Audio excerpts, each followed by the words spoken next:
Obviously, scientific evidence that needs replication is impossible when one is dealing with the most unique event in history, Jesus' resurrection.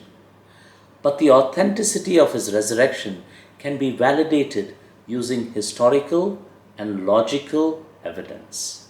While over 66,000 ancient manuscripts of the Bible provide a consistent pattern of Jesus' death and resurrection, it is important to note that even non biblical sources exist.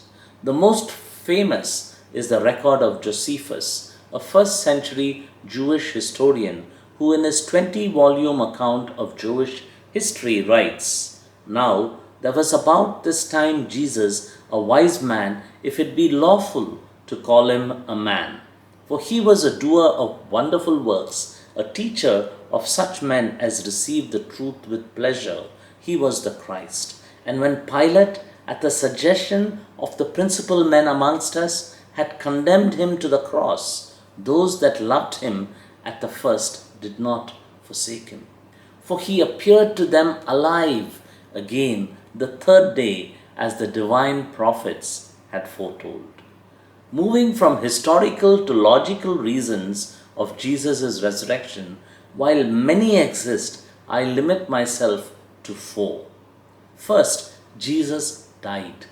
Jesus died on a Friday. No serious doubt exists among scholars on this issue.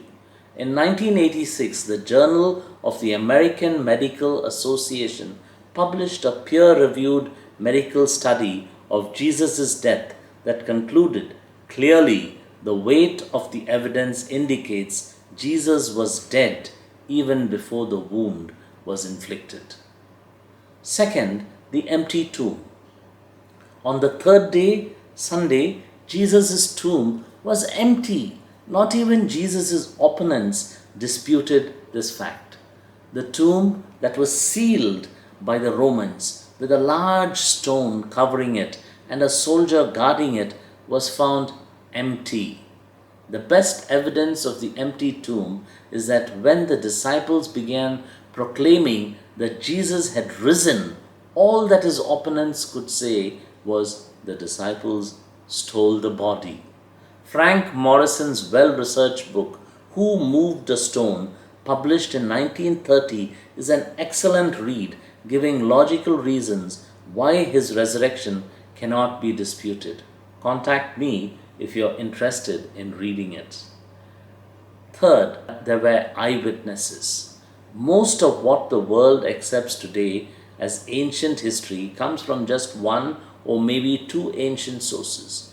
But there is an ocean of at least 9 ancient sources inside and outside the New Testament of the encounters the disciples had with the resurrected Jesus.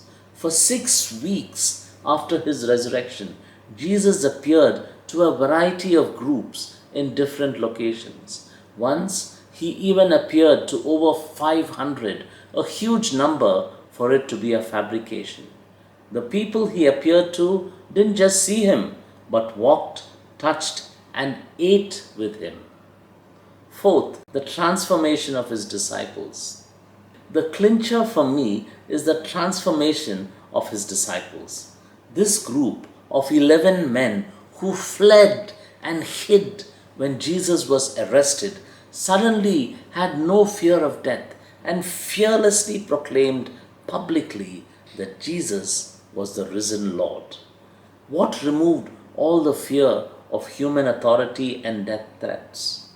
What made them willingly face arrest, flogging, and death?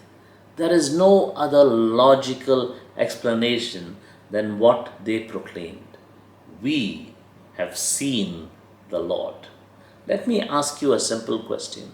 Would you have been willing to die for what you know is a lie?